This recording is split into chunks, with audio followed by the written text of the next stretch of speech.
Hey everyone, welcome back here again to our parallel world Immortal Longing। तो कैसे हैं आप लोग? आई होप आप लोग बहुत अच्छे होंगे। तो चलिए ज़्यादा टाइम नहीं वेस्ट करते और स्टार्ट करते हैं हमारी ongoing novel the ungraded heart के आगे का पार्ट। पर उससे पहले गाइज मेरी आपसे ह्यूज और हम्बल रिक्वेस्ट है, प्लीज़ प्लीज़ प्लीज़ अगर वीडियो पसंद आ रहा है तो इसे लाइक करिए, शेयर करिए, सब्सक्राइब करिए। तो बस थैंक यू। और चलिए अब कंटिन्यू करते हैं आगे का पार्ट। Let's start. वांगी वांगी गग्गा, आप कहाँ हो? वांगी वांगी वांगी गग्गा गग्गा गग्गा, वांगी गग्गा आप कहाँ हो? वांगी गग्गा गग्गा आप कहाँ हो? देखो मुझे क्या मिला। गग्गा कहाँ हो आप? वांगी गग्गा देखो मुझे क्या मिला। कहाँ हो आप गग्गा? गग्गा वांगी गग्गा। एक 12 साल का क्यूट बेबी बॉय, बहुत ही फ्लफी, बहुत ही प्यारा। हाइट मुश्किल से 3 फीट ही होगी। हाफ नी लेंथ ग्रे पैंट पहने हुए है। लाल स्वेटर के साथ गले में ये सुपर क्यूट वाला ओलाफ वाइट मफलर भी है। वो बेबी बॉय हाथ में रेड एनवलप लिए बस घर के अंदर भागे आ रहा है और बस अपने दूसरे दोस्त को बहुत ही एक्साइटमेंट में जोर जोर से बुलाया जा रहा है। वहीं दूसरी तरफ उसका दोस्त, जो कि उसी की तरह है, उम्र में 14 साल है और हाइट लगभग उसे 5 इंच ज्यादा ही होगी, जिसको ये लिटिल वन वांगई कह रहा है। वो अपनी मॉम का हाथ पकड़े बस रूम से बाहर की ही ओर आ रहा है। वांगई जब अपना नाम सुनता है तो वो भी इस लिटिल वन को रिस्पॉन्स देते हुए बोलता है, मैं यहाँ हूँ शिंग शिंग। वांगई की ये आवाज सुन के और उसको अपनी तरफ आता हुआ देख के शिंग शिंग खुश हो जाता है और वैसे ही खुशी के साथ इनोसेंटली अपनी होपफुल वॉइस में बोलता है, वांगी गग्गा, क्या मैं भी आपके साथ स्प्रिंग फेस्टिवल देखने चल सकता हूँ? मेरे साथ कोई नहीं जा रहा है, मम्मा भी नहीं जा रही है, दादा भी नहीं है। मुझे भी अपने साथ घूमने ले चलो ना, मुझे भी घूमने का मन है, प्लीज ले चलो ना गग्गा। वांगी शिंग शिंग की रिक्वेस्ट सुनता है तो वो ऊपर अपनी मॉम की तरफ देखता है, जिसको देखकर उसकी मॉम भी स्माइल कर देती हैं और बहुत ही जेंटल वॉइस में बोलती हैं, ठीक है बेबी शिंग शिंग, फिर शिंग शिंग भी हमारे साथ स्प्रिंग फेस्टिवल देखने चलेगा, ओके? और शिंग शिंग जब सुनता है कि वांगी की मॉम मान गई तो वो भी बहुत खुश हो जाता है और खुशी के मारे ही कूदने लगता है, जिसको देखकर वो बगल में खड़ी लेडी जो कि वांगी की मॉम है वो भी स्माइल करने लगती हैं। जिसके थोड़ी देर बाद शिंग शिंग, वांगी और साथ में वांगी की मॉम सब चल देते हैं स्प्रिंग फेस्टिवल देखने। इस समय स्प्रिंग फेस्टिवल देखने बहुत लोग आए थे। सारे काउंटर्स बहुत बिजी थे, सब पे बहुत भीड़ जमा थी। पूरी फील्ड लाइटनिंग से जगमगा रही थी, चारों ओर बहुत चहल पहल थी। वहीं पे शिंग शिंग और वांगई दोनों एक दूसरे का हाथ पकड़ के बस काउंटर टू काउंटर घूम रहे थे। वहीं उनके पीछे वांगई की मॉम भी चल रही थी अपने दोनों बच्चों के साथ साथ, और वहीं उनके पीछे बॉडीगार्ड्स भी।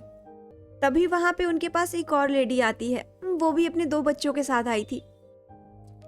वो लेडी अपने बॉडी लैंग्वेज से बहुत ही एरोगेंट और रूड लग रही थी। वो लेडी उनके पास आती है तो वांगई की मॉम को ग्रीट करते हुए बोलती है, hello Mrs Wang, what a pleasant surprise, आप यहाँ कैसे? वहीं वांगई की मॉम जो कि मिसेस वांग थी वो स्माइल के साथ बोलती हैं, hello Mrs Jiang, nice to meet you too. वहीं मिसेस जियांग अपने बच्चों की तरफ देखते हुए उनसे स्माइल करते हुए बोलती हैं, अच्छा बच्चे तुम लोग जाके वांगई के साथ घूमो, मैं मिसेस वांग के साथ में हूँ, ठीक है? और हाँ एक बात और। इसके बाद मिसेस जियांग थोड़ा झुककर अपने दोनों बेटों के कान के पास जाती हैं और उनसे विस्पर करते हुए बोलती हैं, बच्चों सुनो ध्यान से, सिर्फ वांगई के साथ ही घूमना, ओके?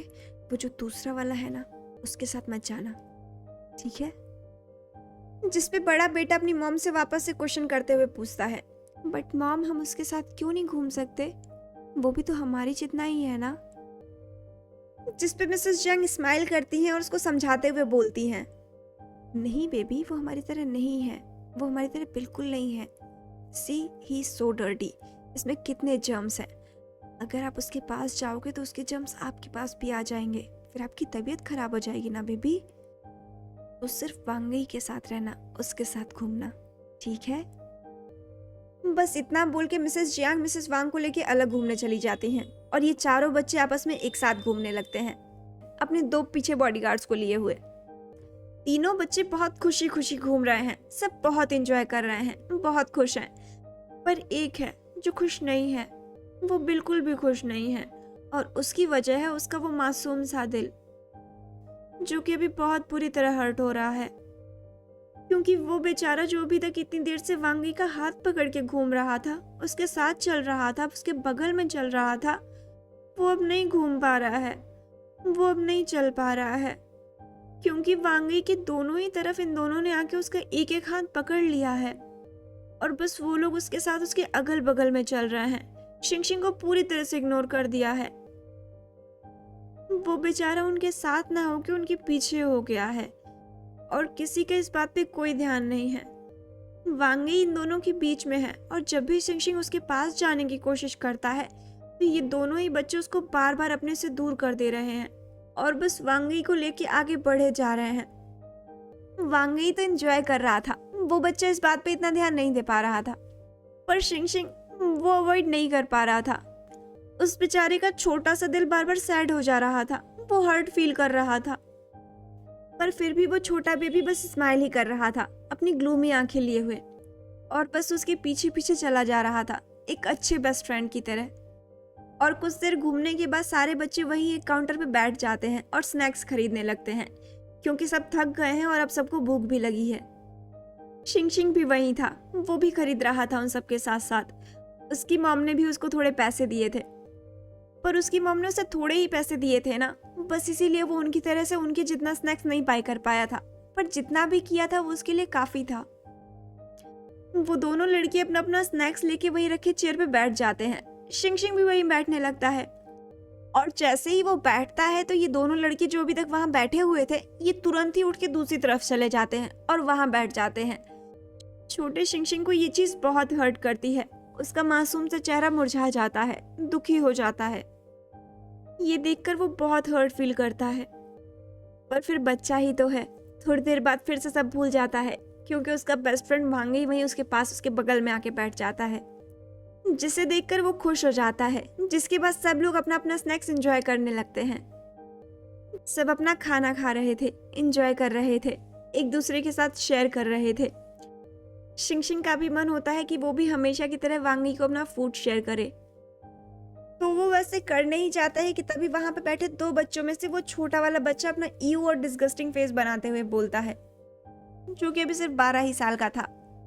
ईयू गग्गा, आप इसके से खाओगे? इट्स सो डर्टी, इसने अपने हैंड्स भी डर्टी किए हैं।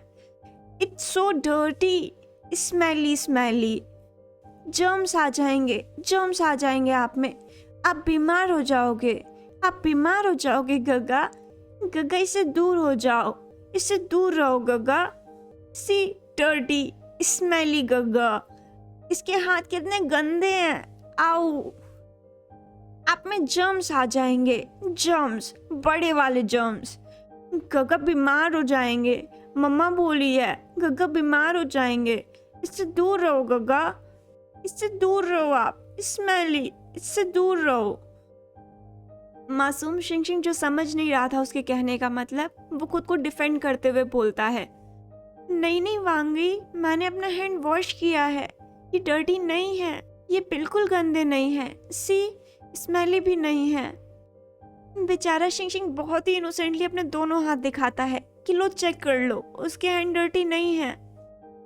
पर फिर इसके बाद वो बड़ा वाला लड़का, जिसकी उम्र लगभग 14 साल ही होगी, यानी वो वांगी के बराबर ही होगा, वो वांगी का ध्यान अपनी तरफ करते हुए बोलता है, नहीं वांगी, ये मत खाओ, ये हमारी तरह नहीं है, इसके कपड़े देखो कितने डर्टी और पुराने हैं, ईयू, ये हमारे जैसा नहीं है, इसके स्नैक्स भी कितने डर्टी हैं, देखो सब बेकार हैं, हमारे देखो कितने अच्छे हैं, कलरफुल हैं, तुम उसका मत खाओ, हमारे साथ आओ, हमारा खाओ, ये देखो कितना अच्छा है, लो ट्राई करो। शिंगशिंग को इन सब बातों से बहुत हर्ट हो रहा था, पर फिर भी वो मासूम बच्चा खुद के लिए स्टैंड लेते हुए बोलता है, नहीं नहीं वांगी, मेरे स्नैक्स भी टेस्टी हैं, मैंने ये अभी खुद ही खाया है, ये अच्छा है, ये गंदा नहीं है, ये डर्टी भी नहीं है, मैं झूठ नहीं बोल रहा, मैंने हैंड भी वॉश किया है, ये लोग झूठ बोल रहे, मैं झूठ नहीं बोलता वांगी, ये सच में गंदा नहीं है, ये अच्छा है। जिस पे वो बड़ा वाला लड़का मासूम शिंगशिंग को घूरते हुए बोलता है, नहीं हम झूठ नहीं बोल रहे, तुम झूठ बोल रहे हो, तुम झूठे हो, तुम डर्टी हो, तुम हमारी तरह नहीं हो, तुम पुअर हो। वांगई, अगर तुम इसके साथ घूमोगे तो हम तुम्हारे साथ नहीं घूमेंगे और ना ही खेलेंगे भी। चलो डीडी, हम चलते हैं साथ घूमने, हमें इनके साथ नहीं रहना। बस इतना बोल के वो दोनों लड़की वहां से चले जाते हैं बॉडीगार्ड्स की तरफ, और तभी उनके पीछे पीछे वांगई भी चला जाता है बिना कुछ बोले। और अब बचता है सिर्फ अकेला वहां पे बेचारा शिंगशिंग, जो कि अभी भी वहां ग्लूमी फेस के साथ खड़ा था, अपने दोनों हाथों में स्नैक्स लिए हुए, और बस वहीं खड़े खड़े पीछे से वांगई को जाते हुए देख रहा था अपनी डो आइज से। और बस वैसे ही देखते देखते उसकी मासूम आंखों में आंसू आ जाते हैं, जिससे वो इतनी देर से रोकने की कोशिश कर रहा था। इस चीज से वो कुछ ज्यादा ही हर्ट हो गया था। वो अपनी उसी हर्टफुल वॉइस में बहुत ही इनोसेंटली बोलता है, मैं डर्टी नहीं हूँ वांगई, मैं डर्टी नहीं हूँ, ये सब लोग झूठ बोल रहे हैं, मैं सच बोल रहा हूँ, मैं डर्टी नहीं हूँ, नॉट डर्टी। ब्रूअल एनक्लेव। एक नई सुबह, एक नया दिन, पर रूटीन वही पुराना।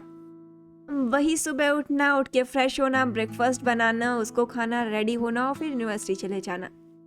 खैर, प्रोफेसर लान वांगईबो रेडी होके कॉलेज के लिए निकलने ही वाले होते हैं कि तभी उनका फोन बजता है। ईबो फोन उठा के कॉलर आईडी देखता है तो वो आइज रोल करते हुए सोचता है कि फोन उठाए या रहने दे, पर फिर कुछ सोचते हुए अटेंड कर ही लेता है। और फिर एज ऑलवेज, इस बार भी इससे पहले कि वो हेलो या फिर कुछ और बोलता, सामने से एक चीयरफुल वॉइस में कोई उसको ग्रीट विश करते हुए कहता है, गुड मॉर्निंग स्वीट हार्ट। ये हमेशा इतना एक्साइटेड क्यों रहता है? ईबो को अपनी बोरिंग लाइफ में सुबह सुबह इतनी चीयरफुल वॉइस सुनने की आदत नहीं थी, पर फिर भी उसे अच्छा लगता है क्योंकि वो चीयरफुल वॉइस किसी और की नहीं, जान की थी, जो कि सुबह सुबह सबसे पहले उठ के सिर्फ उसे फोन करता है। पर फिर भी ईबो अपनी इरिटेटिंग वॉइस में बोलता है, क्या है, इतनी सुबह फोन क्यों किया? और मेडिसिन खाया था कि नहीं? तुम्हारे पैर का दर्द कैसा है? कहीं उसको डस्टबिन में तो नहीं डाल दिया? ईबो को इतना सारा सवाल सुनता है तो जान भी अपनी चीयरफुल वॉइस में उसको टीज करते हुए बोलता है, गग्गा, आपने तो मुझे खुश कर दिया। I really like you so much. आपको मेरी कितनी चिंता है। I like that. और मैं मेडिसिन डस्टबिन में कब से डालने लगा? हाँ, दूसरे सोच सकता हूँ डालने को, पर ये नहीं डालूंगा ना, ये आपने मुझे दिया है। एनीवे, मैंने दवाई अभी नहीं खाई है, पर मैं जाके खा लूंगा। And thank you so much का, पहले मैं भूल गया था, आपने याद दिला दिया। और हाँ, मेरा पैर भी पहले से बहुत ठीक है। वैसे ना गग्गा, मुझे आपसे एक हेल्प चाहिए थी। प्लीज ना गा, क्या आप मुझे पिक करने आ जाओगे आज?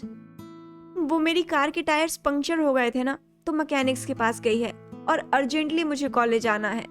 पैदल भी नहीं आ सकता क्योंकि पैर में चोट है, तो रिस्क नहीं ले सकते। डैड की मीटिंग थी तो वो निकल गए, और चैंग और श्वान फोन नहीं उठा रहे। मैं उनको फोन कई बार लगा चुका हूँ। मुझे सच में कॉलेज जल्दी जाना है, तो प्लीज क्या आप आके मुझे पिक कर लोगे?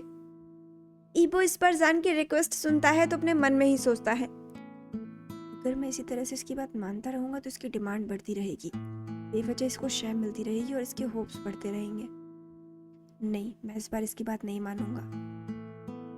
और एक सेकंड, अभी क्या कहा इसने? मेडिसिन अभी तक नहीं ली है। और इसने अभी तक मेडिसिन क्यों नहीं ली? यार, ज्यादा ठीक हो गया है क्या इसका?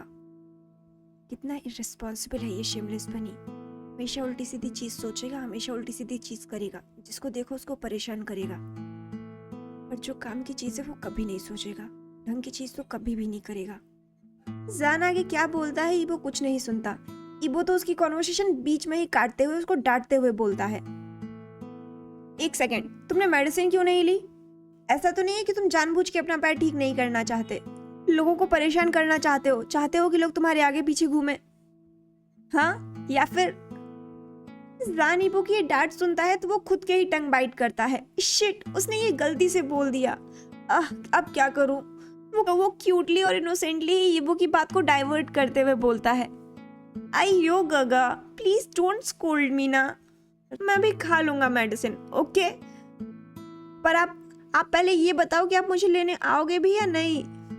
जिस पे ईबो इस बार स्ट्रेट फॉरवर्ड बोलता है, खा लूंगा नहीं, अभी जाके खाओ। और हाँ, मुझे कॉलेज लेट जाना है तो मैं नहीं आ पाऊंगा, मैं सीधा कॉलेज ही पहुंचूंगा। जिस पे जान इस बार पाउटी फेस बनाते हुए सैडली बोलता है, ठीक है गगा, फिर मैं किसी और को देखता हूँ। Okay, see you in college, bye. ईबो थोड़ा कंफ्यूज हो जाता है और खुद में ही सोचता है कि ये वाइल्ड बनी इतनी जल्दी कैसे मान गया, पर फिर वो सोचता है कि खैर छोड़ो, क्या ही करना है। जिसके बाद ईबो भी बस बोल के फोन काट देता है। जिसके थोड़ी देर बाद ईबो भी अपने अपार्टमेंट से रेडी होकर यूनिवर्सिटी के लिए निकलता है, पर उसके दिमाग में अभी भी यही चल रहा था कि जान ने किसको बुलाया होगा, किसी को बुलाया भी होगा या नहीं। नहीं, मुझे नहीं लगता किसी और को बुलाया होगा। खैर छोड़ो, मुझे क्या करना है। पर अगर किसी को नहीं बुलाया होगा तो ऐसा तो नहीं है कि मेरा वेट कर रहा होगा, मेरी वजह से कहीं वो भी ना लेट हो जाए। जाके देख ही लेता हूँ, एक ही दिन की तो बात है। फाइनली वो अपना डिसीजन लेके कार को शाओ मेंशन की तरफ बढ़ा लेता है। एक्चुअली कुछ देर पहले वी शाओ मेंशन में जान अपने डैड मॉम के साथ ब्रेकफास्ट कर रहा था और उसके दिमाग में रात से ही ये चल रहा था कि वो ईबो को कैसे पटाए, वो ऐसा क्या करे कि वो मान जाए। क्या ईबो उसको थोड़ा भी पसंद नहीं करता? कुछ प्रोग्रेस हुई भी है या नहीं, या फिर उसे अभी और मेहनत करनी है? क्या वो डैड से मदद ले? शायद डैड कुछ ऑसम टिप्स दे दें जिससे उसकी थोड़ी हेल्प हो जाए। यही कुछ सोच के वो अपने डैड से पूछ ही लेता है, जो वहीं हेड चेयर पे बैठे अपना ब्रेकफास्ट कर रहे थे और उनके साइड चेयर पर ही उसकी मॉम भी बैठी थी। तो वो अपने डैड से पूछता है, डैड आपको कैसे पता चला था कि मॉम भी आपको लाइक करती हैं? जिसपे वहीं पर बैठे उसके डैड, जो अभी तक अपना हैप्पीली ब्रेकफास्ट एंजॉय कर रहे थे, वो जब जान की बात सुनते हैं तो पहले तो हल्का सा चकल करते हैं और फिर कुछ सोचते हुए बोलते हैं, वो ना मैं तुम्हारी मॉम को जेलस करवाता था, क्योंकि मैं जब भी किसी और लेडी से हंस के बात भी कर लेता था ना तो तुम्हारी मॉम बहुत गुस्सा हो जाती थी, मुझे बहुत मजा आता था, तो मैं बस वही करता था। और फनी बात तो ये कि तुम्हारी मॉम जेलस तो बहुत जल्दी हो जाती थी, पर इसके बाद मनवाने में मुझसे बहुत पापड़ बिलवाती थी। सच में मेरी कमर टूट जाती थी, बहुत थका देती थी मुझे। तो इसीलिए अगर तुम ये आइडिया अप्लाई करने की सोचना तो ध्यान रखना, अपने पार्टनर को जेलस करवाने का मतलब है खतरे से खेलना। ये मेरा पर्सनल एक्सपीरियंस है एंड आई मस्ट से, तुम्हारी मॉम को मनाना सच में टेढ़ी खीर होती थी। आज भी देखो, जब गुस्सा हो जाती है तो कितनी मेहनत करवाती है मुझसे, कितना मनाना पड़ता है मुझे इसको। अभी देखो, अभी गुस्सा होगी। मिस्टर वीशा अपनी लास्ट वाली लाइन बोल के बस हंसने लग जाते हैं और वहीं क्रिस्टल उनके पैर पे धीरे से मारते हुए फेक ग्लेयर करते हुए बोलती है, बस करो ल्यूमिन, कितना बिगाड़ोगे सांसान को, तुमसे लाख गुना अच्छा है वो, अपनी खराब आदतें उसको मत दो। जिसपे मिस्टर वीशा खुद के लिए स्टैंड लेते हुए बोलते हैं, हाँ ये क्या कह रही हो, मुझ में कौन सी खराब आदतें हैं? अब मैंने उसको कोई खराब आइडिया नहीं दिया, ये सब बेस्ट आइडियाज हैं, हमेशा काम करते हैं, मेरा पर्सनल एक्सपीरियंस है। और याद है उस दिन जब तुम रूठी थी तो? मिस्टर शाह आगे कुछ बोलने ही वाले थे कि तभी क्रिस्टल उनको ग्लेयर करके चुप करा देती है और फिर आगे बोलती है, शट अप ल्यूमिन, तुमने कोई स्पेशल एफर्ट नहीं किया, अब चुपचाप खाना खाओ और ऑफिस जाओ, नहीं तो लेट हो जाओगे। जान अपने मॉम डैड की ये फनी से बिकरिंग सुन के तो गिगल करने लगता है और फिर तीनों अपना ब्रेकफास्ट कंटिन्यू करते हैं। जहाँ सब अपना ब्रेकफास्ट कर रहे थे वहीं जान अपने चिन पे हाथ फेरते हुए अपने डैड की बात को बहुत डीप थॉट में सोच रहा था। समझ गया डैड मुझसे क्या कहना चाहते थे, मतलब गगा को जेलस करवाना होगा, पर कैसे? जान अपने डीप थॉट में बिजी ही था कि तभी उसके फोन पे कॉल आती है। वो कॉलर आईडी देखता है तो वो जीवान की कॉल थी, जो उसको बुला रहे थे, कह रहे थे अगर पॉसिबल हो तो जल्दी कॉलेज आ जाना, कोई मीटिंग फिक्स की है थिएटर इवेंट से रिलेटेड। जिसपे जान भी जीवान को ओके करके बस फोन काट देता है। पर प्रॉब्लम ये है कि वो जाए कैसे, क्योंकि उसकी कार के तीनों टायर तो पंक्चर हैं, जो कि उसने खुद ही किए हैं, और कार इस समय मैकेनिक के पास गई है। उसकी डैड की भी कोई इंपॉर्टेंट मीटिंग है तो वो भी ऑफिस जल्दी जाएंगे। अब बची उसकी मॉम की कार, तो वो भी उनका ड्राइवर सर्विसिंग कराने के लिए लेके गया है। तो अब जाए या कैसे जाए?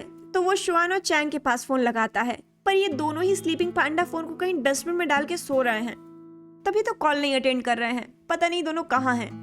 तो अब उसके पास सिर्फ एक ही ऑप्शन बचता है और वो है ईबो, क्योंकि वो भी तो इसी टाइम पे कॉलेज जाते हैं ना।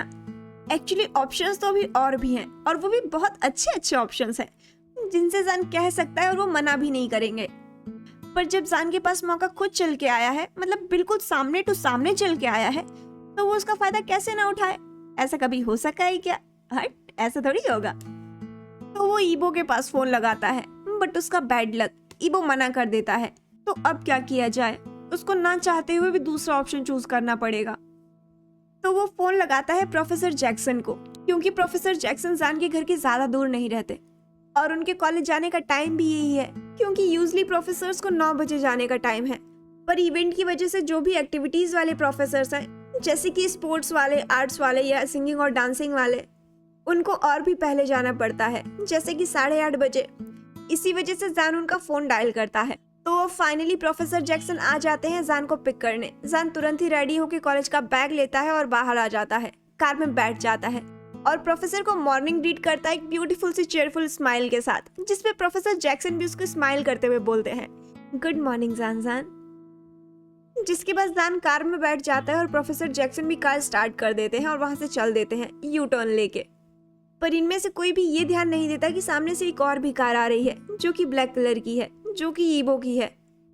एक्चुअली वो आने वाला नहीं था, पर आखिरकार वो अपने मन को मना नहीं पाया और बस यहाँ जान को पिक करने आ गया। भले ही जान और प्रोफेसर जैक्सन ये ध्यान नहीं देते कि सामने से ईबो की कार आ रही है, पर ईबो ने तो बकायदा देख लिया था जान को प्रोफेसर जैक्सन के साथ जाते हुए, जिसको देखकर ईबो को थोड़ा अजीब लगता है। पर फिर वो खुद ही को समझाता है कि उसको इतना अजीब क्यों लग रहा है, आखिर उसी ने तो मना किया था ना, उसी ने बोला था कि वो नहीं आएगा। पर क्या जान को थोड़ा वेट नहीं करना चाहिए था? इतनी भी क्या जल्दी थी? एक बार और कह देता जैसे हर बार जिद करता है। इस बार क्यों नहीं किया? क्या सच में इतनी जल्दी थी कि इसने किसी और को बुला लिया, वो भी प्रोफेसर जैक्सन को? और किसी और को बुलाने की क्या जरूरत थी? क्या इसके घर में और कार नहीं है? हद है। आई वंडर कि और कितने लोग हैं कॉलेज में ऐसे जो इस शेमलेस बनी के इतने क्लोज हैं, जिसको ये अपनी इतनी इरिटेटिंग स्माइल देता रहता है। यार छोड़ो, मुझे क्या, मुझे क्यों बुरा लग रहा है? ये किसी को भी स्माइल दे, किसी को भी बुलाए, किसी के साथ भी कहीं भी जाए, आई डोंट केयर। इतना बोल के ईबो भी अपने कोल्ड फेस के साथ वहां से अपनी कार घुमा लेता है और चल देता है यूनिवर्सिटी के रास्ते। कॉलेज में इवेंट का आज दूसरा दिन है। शेड्यूल के हिसाब से आज भी स्पोर्ट्स डे ही है, पर कल जैसा आज कुछ स्पेशल नहीं है। आज सिर्फ गर्ल्स का लॉन्ग जंप है और साथ में दूसरे फैकल्टी के स्टूडेंट मैचेस है। खैर, जान और जैक्सन दोनों ही सेफली कॉलेज पहुंच जाते हैं। जैक्सन कार पार्क करता है और जान भी प्रोफेसर को थैंक यू प्रोफेसर बोल के कार से बाहर निकल आता है। जिसके बाद जैक्सन जान को रोकते हुए बोलता है, जान रुको। जिसपे जान रुक जाता है और मुड़ के क्वेश्चनिंग गेज से प्रोफेसर को देखने लगता है और उनसे पूछता है, क्या हुआ प्रोफेसर? जिसपे जैक्सन भी जान के थोड़ा और क्लोज आकर उसके पैर के बारे में पूछते हुए बोलते हैं, तुम्हारा पैर कैसा है जान? जिसका रिप्लाई जान अपने स्माइलिंग फेस के साथ देता है, पहले से बेटर है professor, thank you for the concern. Great, ख्याल रखो अपना, और कोई भी हेल्प चाहिए हो तो बताना, ठीक है? जैक्सन बोलता है, जिसपे जान भी जैक्सन को स्माइलिंग फेस के साथ बहुत ही जेन्युइनली थैंक यू बोलता है और जैक्सन भी उसको स्माइल के साथ नोट करता है। जिसके बाद फिर दोनों ही वहां पार्किंग लॉट से निकलकर कॉलेज के अंदर आ जाते हैं और इस पर वो फिर से एक चीज ध्यान नहीं देते, वहां पर ऑलरेडी बहुत कार आती है इस टाइम, और फिर दोनों भी अपने कॉन्वर्सेशन में बिजी होने की वजह से ध्यान नहीं दे पाते कि वहां पे एक और भी कोई शख्स है जो ब्लैक कार में आया है 5 मिनट पहले ही, और बस उस कार का ओनर इन दोनों को ही अपने किलर लुक के साथ देखे जा रहा है और बस वेनिगर के घूंट पे घूंट लगाया जा रहा है। एक्चुअली ईबो वहां पे जान और जैक्सन से पहले ही आ गया था, क्योंकि उसको फास्ट ड्राइविंग की आदत है, या फिर ये कह लो कि जस्ट कुछ मिनट्स पहले ही आया था उन दोनों से। पर ये दोनों आपस में ही इतना बिजी थे कि कोई भी उस तरफ ध्यान ही नहीं देता। पर ईबो जरूर ध्यान देता है, वो जरूर देखता है, जान को भी देखता है और जैक्सन को भी देखता है, वो भी बाकायदा देखता है, वही बात करते हुए। और फिर से वही अननोन फीलिंग, इरिटेशन वाली। वो खुद में ही बोलता है, ये दोनों ऐसी क्या बात कर रहे हैं और ये स्माइल क्यों कर रहा है? या जान इसके साथ भी शेमलेस है? अब तक तो इतना लेट हो रहा था कि घर पे 10 मिनट वेट नहीं कर पाया, और अब देखो क्या अब लेट नहीं हो रहा, इसको खड़ा होके यहाँ बातें कर रहा है। खैर छोड़ो, मैं कौन होता हूँ कुछ बोलने वाला, ये जाने और इसका काम जाने, आई डोंट केयर।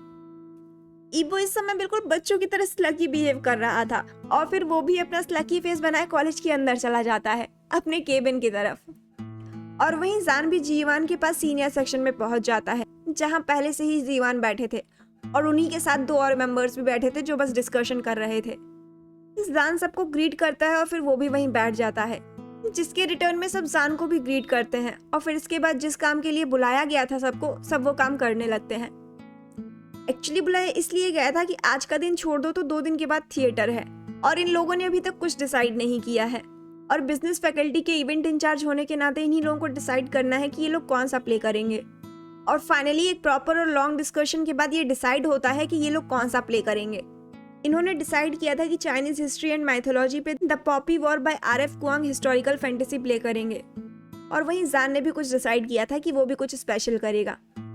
खैर, ये तो डिसाइड हो गया। अब बाकी का डिसीजन बाद में होगा कि कौन कौन सा रोल प्ले करेगा। फिलहाल ये देखना ज्यादा जरूरी है कि कौन कौन इस प्ले में पार्ट लेगा। फाइनली ये मीटिंग ओवर होने के बाद सब लोग अपने अपने काम में लग जाते हैं। कुछ टाइम बाद जान और जीवन दोनों ही ओपन ऑडिटोरियम में जाते हैं और प्ले में पार्ट लेने के लिए सबका नाम लिखते हैं। और साथ ही जिसे डांस करना है और जिसे सिंगिंग करनी है उसका भी नाम नोट किया जाता है। यूबिन और साथ में ईचैंग भी वहीं जान और जीवान की हेल्प कर रहे थे, सबका नाम नोट डाउन कर रहे थे। वहीं पर चैंग शुआन और फैंशिंग भी फील्ड पर और भी स्पोर्ट्स इवेंट करा रहे थे। जहां ये लोग इवेंट पे ध्यान दे रहे थे, वहीं हैपिंग और उसका ग्रुप भी पनिशमेंट झेल रहा था। हैपिंग, सुशी और वेंशु तीनों ने फील्ड क्लियर रखने की जिम्मेदारी जो ले रखी थी, और साथ में ही एक बड़ी सी कंडीशन भी, जिसमें डायरेक्टर ईजाओ ने साफ साफ बोला था कि अगर जमीन पे एक भी कूड़ा पड़ा मिल गया तो 10 मार्क्स डिडक्ट प्लस 2 दिन की पनिशमेंट 3 दिन के लिए और extend. So here you go. तीनों लगे हुए हैं पूरी फील्ड को चमकाने में और साथ साथ में कोच से भी जा रहे हैं। सुशी कहता है, हैपिंग, मुझे लगता है कि तुम्हें अपने डैड से बात करनी ही चाहिए। ये लोग हम पे कितना जुल्म कर रहे हैं, देखो तो हमसे कूड़ा साफ करवा रहे। जिसके बाद सुशी की बात सपोर्ट करते हुए वेंशु बोलता है, हाँ यार हैपिंग, अब तो हद ही हो गई है। ये सीनियर्स की वजह से हमारी बार बार इंसल्ट हो रही है, खासकर उस जान की वजह से। हमें चुप नहीं बैठना चाहिए, कुछ तो करना ही चाहिए। हैपिंग को भी इस समय बहुत गुस्सा आ रहा था। एक्चुअली उसको बहुत टाइम पहले से ही गुस्सा आ रहा है, पर इन दोनों की बातों से वो और प्रवोक हो रहा है। तो इस बार कामली पर इविल स्मिथ के साथ बोलता है, डोंट वरी गाइस, इस बार हम अपना रिवेंज लेके ही रहेंगे। मैंने कुछ सोच रखा है, पर उसके लिए हमें पहले इवेंट के फाइनल डे का इंतजार करना होगा, क्योंकि उससे पहले माहौल थोड़ा ठंडा होने की जरूरत है। इवेंट के फाइनल डे पे देखो मैं क्या करता हूँ। फिर दिखाते हैं उन ब्लडी सीनियर्स को कि आखिर हम लोग हैं कौन। देख लूंगा ब्लडी सीनियर्स तुम लोगों को। हैपिंग की बात सुन के तो वेंशु और शोशी दोनों एक दूसरे को इवल स्मग के साथ देखते हैं और फिर वापस से अपने काम में लग जाते हैं, वही काम जो वो कल से कर रहे हैं यहाँ पे, क्लीनिंग का। वहीं दूसरी तरफ ईबो भी अपने केबिन में बैठा था और अपनी डॉक्यूमेंट फाइल पढ़ रहा था कोई सी, पर उसका ध्यान उस फाइल पे कम और गेट पे ज्यादा था। वो बार बार बस गेट की तरफ ही देखे जा रहा था। उसका मन ही नहीं लग रहा था उसके काम में। वो कम से कम आधे घंटे से यही कर रहा था। शायद वो किसी के आने का वेट कर रहा था बहुत देर से, पर किसका? ईबो जिस पेपर पे काम कर रहा था वो उसी पेपर की तरफ देखते हुए कंप्लेनिंग टोन में बोलता है, आज नहीं आया ये वाइल्ड बनी, गुस्सा तो नहीं हो गया? पर गुस्सा क्यों होगा, वैसे भी तो आज जैक्सन के साथ आया है ना ये। ऐसे तो दिन भर बिना मतलब के ही सामने आ जाता है, पर आज नेवर माइंड, ना आए तो ही अच्छा है। फालतू आता है और डिस्टर्ब करता है। अच्छा है नहीं आया, चाहे क्या, छोड़ो जाने दो। ईबो इतना बोल के अपने पेपर पे वापस से कंसंट्रेट करने में लग जाता है, पर फिर भी जब उसका काम में मन नहीं लगता तो वो सोचता है कि वो बाहर जाके थोड़ा कैंपस घूम ले। तो वो यही सब सोचकर अपने केबिन से बाहर निकल जाता है। और वहीं दूसरी तरफ जान और उसका ग्रुप इस समय कैंपस कैंटीन में बैठे सब आपस में बातें कर रहे थे। जिल्ली सबको कॉलेज की सारी गॉसिप बता रहा था, और वहीं चैंग और शुआन उस पे कमेंट्स कर रहे थे। और वहीं जान, फैंशिंग और यूबिन तीनों ही कभी कभी उनके कमेंट्स पे हंस रहे थे तो कभी एक दूसरे को रोस्ट कर रहे थे। तभी अचानक से चैंग को ध्यान आता है कि जान आज प्रोफेसर जैक्सन के साथ आया है। तो वो बोलता है, हे डूड, आज तुम प्रोफेसर जैक्सन के साथ कॉलेज क्यों आए और तुम्हारी कार कहाँ गई? जान चैंग की बात सुनता है तो रिप्लाई देते हुए बोलता है, हाँ वो कार में कुछ प्रॉब्लम है तो वो मैकेनिक के पास गई है, और आज मुझे कॉलेज जल्दी आना था तो मुझे प्रोफेसर जैक्सन से मदद लेनी पड़ी, और कुछ नहीं। जान के इस आंसर पे तो चैंग बस ओ वाला रिएक्शन देता है, पर वहीं शुआन अपना क्वेश्चन पूछ लेता है, क्यों यार, ब्रदर इन लॉ कहाँ गए, उनसे हेल्प मांगनी थी ना? जिस पे जान इस पर अपने पाउटी फेस के साथ बोलता है, वही तो ना यार, उनसे मैंने पहले ही पूछा था, पर वो आज कॉलेज लेट आने वाले थे ना, तो इसीलिए नहीं हो पाया। जिस पे इस बार चैंग उसको टीज करते हुए बोलता है, कोई नहीं डूड, प्रोफेसर जैक्सन भी अच्छे हैं, और ऊपर से वो तुम्हें लाइक भी करते हैं, तो अच्छा है ना, उनका दिन भी बन गया। जान को टीज करने के बाद चैंग तो जोर जोर से हंसने लगता है, पर वहीं जान चैंग को ग्लेयर करने लगता है, और ये देखकर वहां बाकी सारे दोस्त भी बस हंस देते हैं। पर उनमें से फिर से कोई इस बार ध्यान नहीं देता कि उस कैंटीन में उन लोगों के अलावा कोई और भी था जो उन लोगों की बातें सुन रहा था, और इस बार तो वो वेनेगर का पूरा काउंटर ही पी गया था। एक्चुअली प्रोफेसर वांग जो पूरे कॉलेज कैंपस का टूर कर रहे थे, वो इस समय कैंटीन में जाने की सोचते हैं, क्योंकि उन्होंने जब से ज्वाइन किया है उन्होंने यहाँ का कैंटीन नहीं देखा। तो वो बस कैंटीन में चले जाते हैं, और जैसे ही वहां पहुंचते हैं तो वो जान और उसकी गैंग को देखते हैं, और फिर वो ना चाहते हुए भी उनकी बात सुन लेते हैं। और जैसे ही वो ये सेंटेंस सुनते हैं कि जैक्सन भी जान को लाइक करता है, तो वो इस बार तुरंत ही उल्टे पैर से वापस लौट जाते हैं, बहुत ही कोल्ड फेस के साथ, और दिल में एक अजीब सी फीलिंग लिए हुए। खैर, इसी तरह कॉलेज टाइम ओवर हो जाता है और सारे अपने घर जाने लगते हैं। वहीं वांग ईबो भी पार्किंग लॉट में लौट जाता है। जैसे ही ईबो पार्किंग लॉट पहुंचता है तो वो इधर उधर देखता है, पर रोज की तरह आज जान वहां नहीं खड़ा था। उसके दिमाग में अजीब से थॉट्स आते हैं, पर वो उन सबको इग्नोर कर देता है। पर फिर भी उसके दिमाग में ये ख्याल आता है कि जान कैसे जाएगा, आज तो वो अपनी कार भी लेके नहीं आया। पर तभी उसे कैंटीन वाली बात याद आती है, तो वही सोचकर उसका मुंह बन जाता है, और वो अपने वही कोल्ड फेस के साथ ही बोलता है, पर मुझे क्या, मैं क्यों परेशान हो रहा हूँ? मेरी मर्जी थोड़ी है, उसकी मर्जी है, जैसे जाना है वैसे जाए, प्रोफेसर जैक्सन के साथ जाए या फिर अपने दो खुरापाती दोस्तों के साथ जाए, आई डोंट केयर। ईबो इतना बोल के अपनी किसी कार का डोर ओपन करता है, और वो जैसे ही अंदर जाने के लिए कदम बढ़ाता ही है कि पीछे से उसे कोई फैमिलियर फ्रेग्रेंस वाला शख्स आके बैक हक कर लेता है, और उसके कान में बहुत ही धीमे से विस्पर करते हुए बोलता है, हेलो गगा, I miss you all day. I am sorry मैं आज आपके केबिन में नहीं आ पाया। वो क्या है ना कि प्ले के रिहर्सल की वजह से मेरा सारा टाइम निकल गया। आई एम सॉरी, प्लीज गुस्सा मत होना।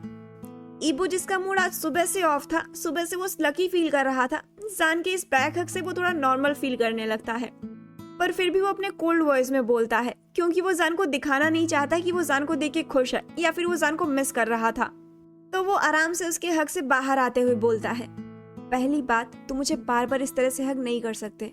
मेरे गुस्सा होने का क्या मतलब है? मैं क्यों गुस्सा होऊंगा? और दूसरी बात, तुम मुझे क्यों सॉरी बोल रहे हो? तुम कुछ भी करो, कहीं भी जाओ, किसी के साथ भी रहो, मुझे कोई मतलब नहीं है। मैं सिर्फ तुम्हारा प्रोफेसर हूँ, दैट्स इट। और मेरा काम सिर्फ तुम्हें पढ़ाना है, तुम्हारे बारे में सारी जानकारी रखना या तुमसे गुस्सा होना नहीं। इसलिए मुझे उससे कोई मतलब नहीं है, चाहे तुम जो भी करो। Understood? So I don't care, and next time please don't hug me. मुझे इस तरह से बार बार हग मत किया करो। अब हटो यहाँ से। जान ईबो के इतने कोल्ड टोन से थोड़ा हर्ट फील करता है, वो हर्ट होता है, बट फिर भी वो उन सब बातों को इग्नोर करता है, क्योंकि उसे पता है कि अभी उसे बहुत हार्ड वर्क करना है। वो किसी बच्चे को थोड़ी इम्प्रेस कर रहा है, वो एक प्रोफेसर को इम्प्रेस कर रहा है, और अपने क्रश को इम्प्रेस करने में थोड़ी मेहनत तो लगेगी।